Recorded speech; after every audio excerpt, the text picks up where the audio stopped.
Bacolod to attend the Toastmasters Mid-Year Convention.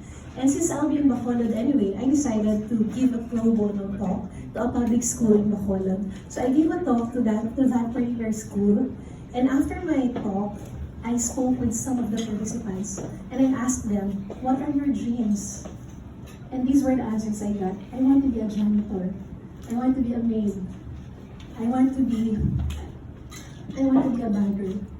And it really broke my heart, not because those are not noble professions, but because those dreams were shaped by what they saw. Their older cousins were either bankers, janitors, or maids. That was the community that they grew up in.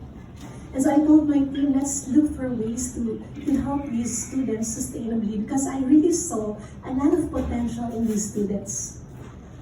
Okay, let's park that story for a while. It feels so good to be back. So I joined President's Toastmasters Club in 2007. I left the organization in 2018. And joining Toastmasters is one of the best decisions I've ever done. I could still remember when I delivered my first speech in front of about 20 people. I was so nervous. And I tried to remember the speech that I memorized, but I couldn't remember. And I could feel that my hands got sweaty, my knees were shaking, and I could really feel that a tear was about to fall. I was already in my 20s then. I didn't want people to see a grown-up like me cry. And so I did something very smart. There was a lectern like this, and I hid behind the lectern. While I was hiding behind the lectern, I realized, wait a minute, am I disrespecting the audience? So I stood up, and I looked at the audience, and I really couldn't remember the speech I memorized. And then I saw that there were 3 people who were crying with me. That's when I realized how supportive an environment Toastmasters was. So I kept attending meetings.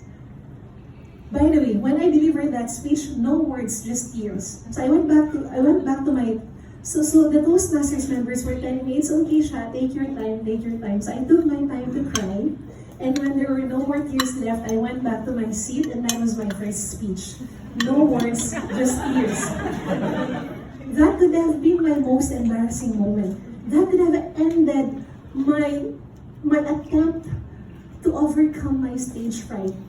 But my evaluator evaluated me, and she said something like, I forgot who the evaluator was, but I really am grateful to her. She said something like, congratulations for being so brave and for being so brave to stand in front and deliver your